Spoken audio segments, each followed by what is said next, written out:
In the digital world, money isn't kept in vaults with thick metal doors and security guards. It exists as numbers on a screen, protected by code. But what happens when that code is broken?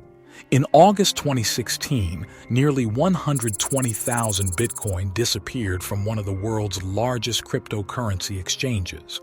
At the time, it was worth $72 million.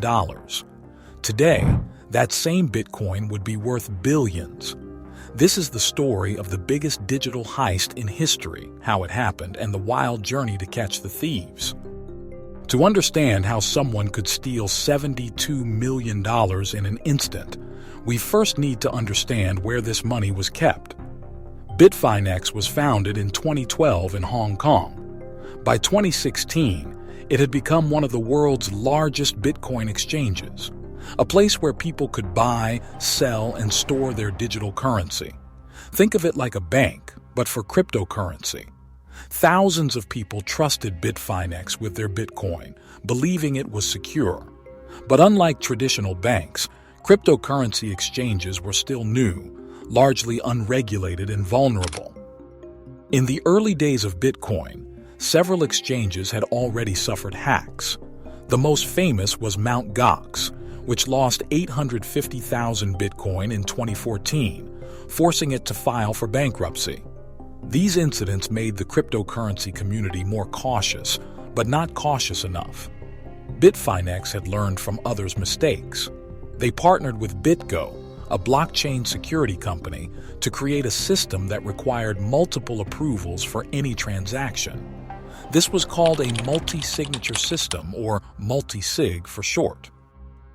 In theory, this meant that even if hackers gained access to Bitfinex's system, they would still need additional approvals to move any funds.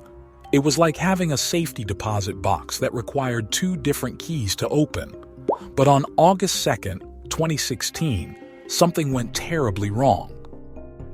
The day started like any other at Bitfinex. Thousands of transactions were being processed. Bitcoin was trading at around $600 per coin. And then, suddenly, alarm bells started ringing. Large amounts of Bitcoin were being drained from user wallets, not just from one or two accounts, but from thousands of them simultaneously. It was as if someone had found a master key that opened every safety deposit box at once.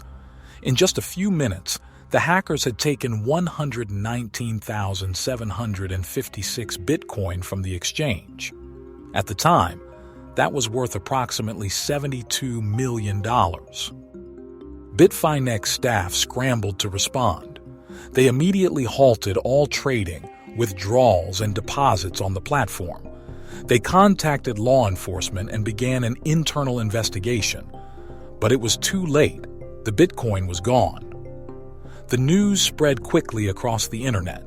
The price of Bitcoin plunged nearly 20% as panic set in. People wondered, if one of the largest exchanges wasn't safe, was any exchange safe? But how exactly did the hackers do it? While Bitfinex never revealed all the technical details, security experts pieced together what likely happened. The hackers somehow bypassed the multi-signature security system. Instead of needing multiple approvals, they had found a way to approve the transactions themselves. It was as if they had not only stolen one key to the safety deposit box, but had somehow made a copy of the second key as well. The stolen Bitcoin was moved to a single wallet address. From there, it would begin a journey through the digital underground that would last for years. When traditional money is stolen, following it can be difficult. Criminals use offshore accounts, shell companies, and cash transactions to hide their tracks. But Bitcoin works differently. Every transaction is recorded on a public ledger called the blockchain. This means anyone can see where Bitcoin moves. It's like having a bank where all transactions are publicly visible. The challenge is connecting those transactions to real people. Law enforcement agencies, including the FBI, began tracking the stolen Bitcoin. They watched as it sat untouched for months in the thief's wallet. Moving it would be risky. Too many eyes were watching that address. But slowly, carefully, the thieves began to move small amounts of the stolen funds. They used various techniques to try to cover their tracks. First, they used a process called chain hopping, converting Bitcoin to other cryptocurrencies and back again, trying to break the trail.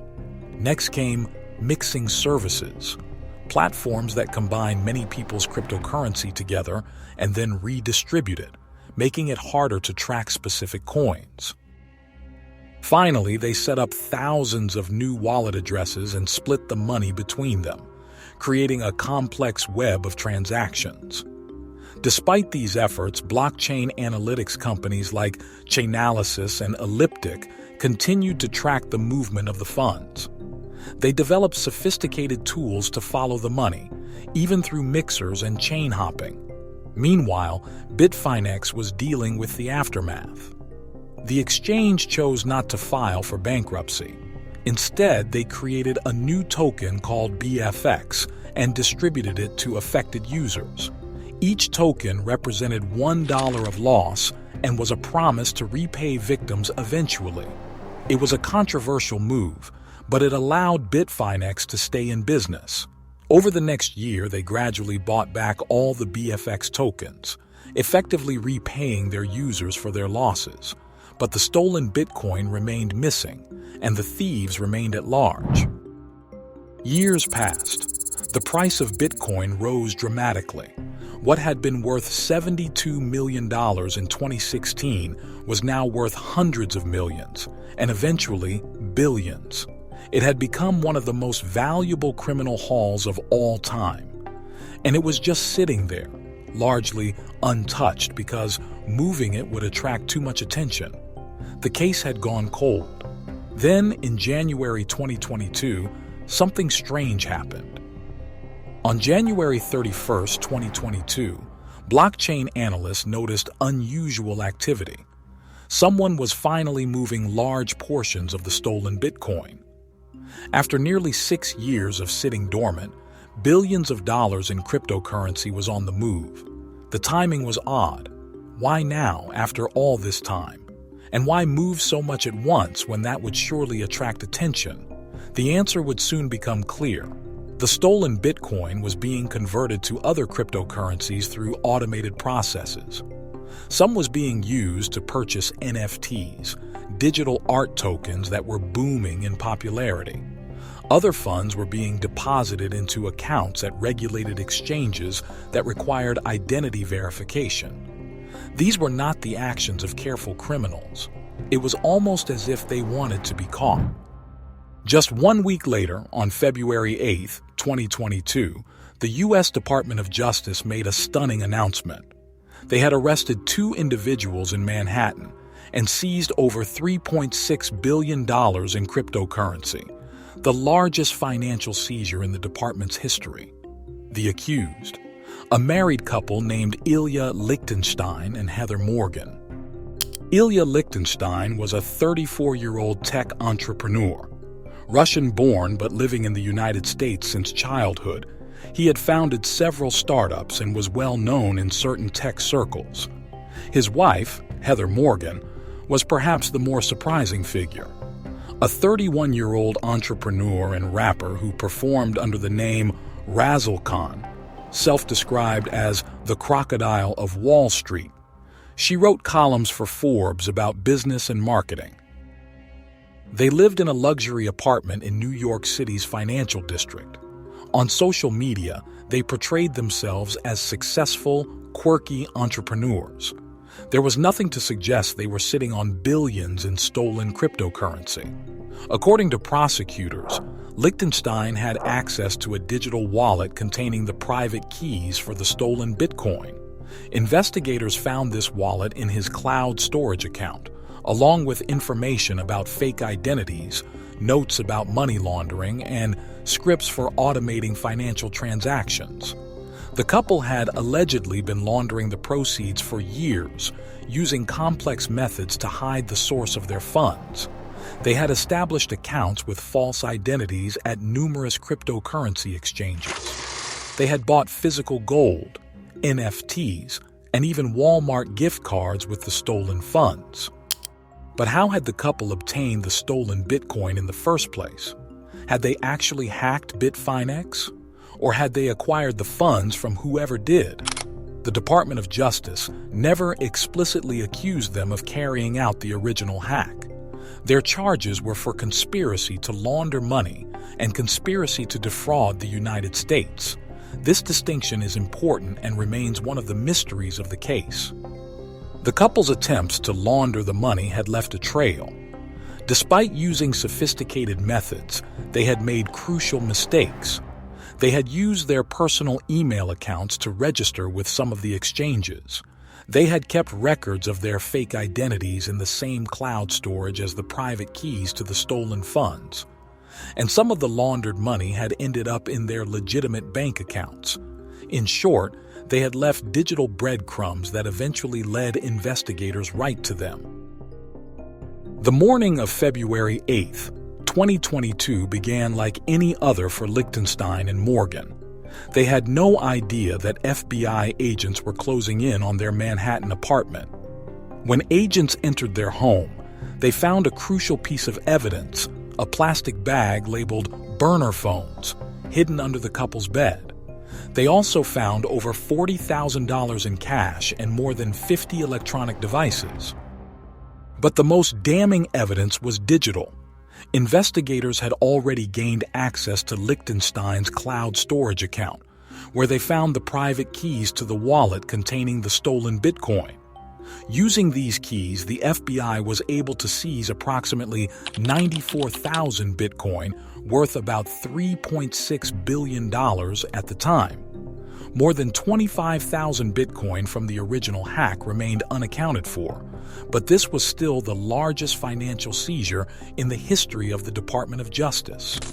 As news of the arrests spread, the cryptocurrency world was stunned, not just by the enormous recovery of funds, but by the identity of the suspects. These weren't shadowy hackers operating from a rogue nation. They were a quirky couple living openly in New York City. The arrest was especially shocking because of Heather Morgan's public persona. Her rap videos as Razzle Khan, with lyrics about being a bad bitch and a crocodile of Wall Street, suddenly took on a new, almost surreal dimension. In one video, she had even rapped about spear phishing, a common hacking technique. The couple faced up to 25 years in prison on the charges of conspiracy to launder money and conspiracy to defraud the United States. They were initially offered bail, $5 million for Lichtenstein and $3 million for Morgan, but prosecutors appealed, arguing that Lichtenstein was a flight risk. The judge ultimately ordered him detained until trial but allowed Morgan to remain under house arrest. The arrest of Lichtenstein and Morgan solved one mystery, but left many others. Who actually hacked Bitfinex? If it wasn't the couple, how did they get the stolen Bitcoin? And what happened to the remaining 25,000 Bitcoin that was never recovered? For Bitfinex and its users, the news brought mixed emotions. On one hand, a significant portion of the stolen funds had been recovered. On the other hand, it wasn't clear if they would ever see that money again. When funds are seized in connection with a crime in the United States, they typically go through a legal process called forfeiture before being returned to victims. This process can take years, and there's no guarantee that all the money will make it back to its original owners. Complicating matters further, the value of Bitcoin had increased dramatically since 2016. The 94,000 Bitcoin recovered was worth far more in 2022 than when it was stolen. Who was entitled to this increase in value? The original owners, or Bitfinex, which had already compensated users for their dollar value losses. As these legal questions were being sorted out, the cryptocurrency industry continued to evolve. The Bitfinex hack had been a wake-up call, pushing exchanges to develop better security protocols. Multi-signature wallets became more sophisticated. Insurance for cryptocurrency holdings became more common. Regulatory oversight increased, but hacks didn't stop. In 2018, Japanese exchange Coincheck lost $530 million in cryptocurrency.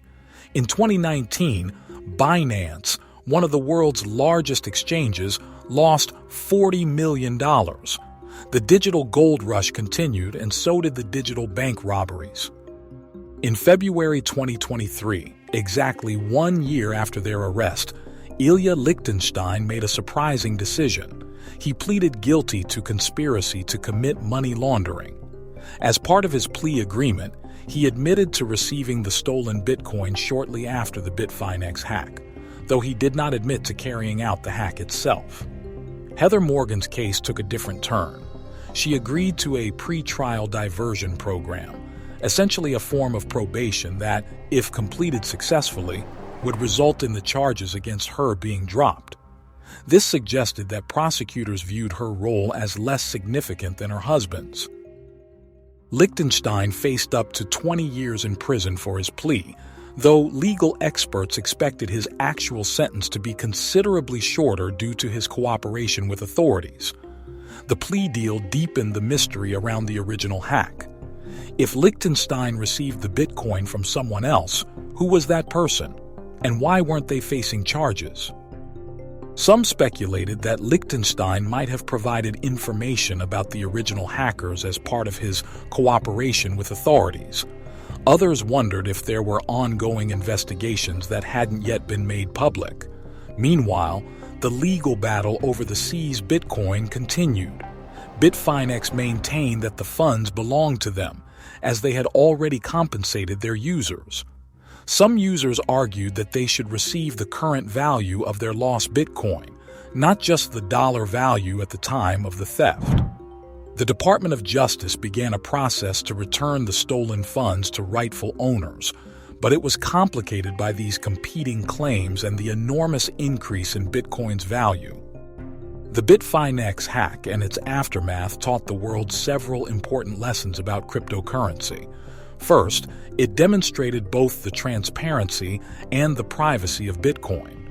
Every transaction is visible on the blockchain, making it possible to track stolen funds for years.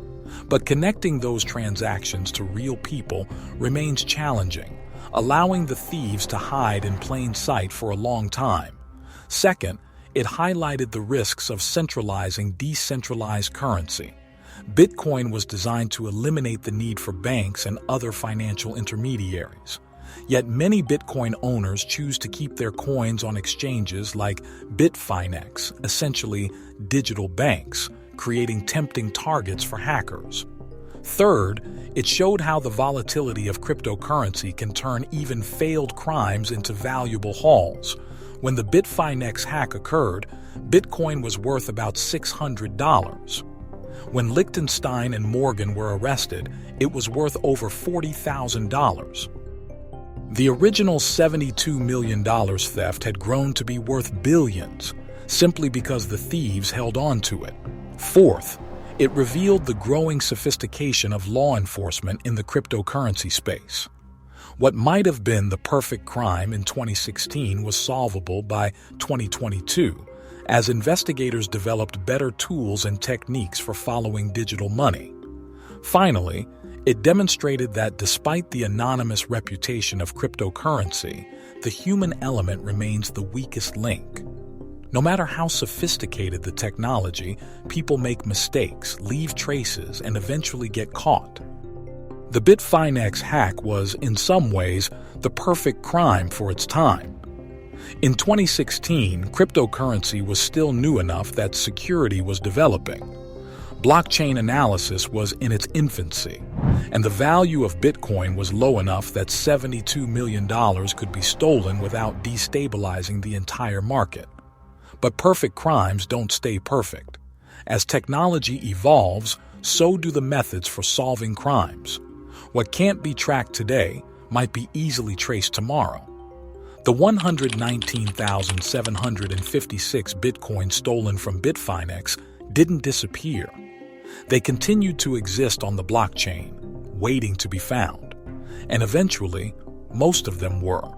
The mystery of who originally hacked Bitfinex may never be fully solved, But the recovery of $3.6 billion in stolen funds sends a powerful message. In the digital age, some secrets are harder to keep than others. As for the remaining missing Bitcoin, they're still out there, somewhere on the blockchain, waiting for their next move in this ongoing digital heist story.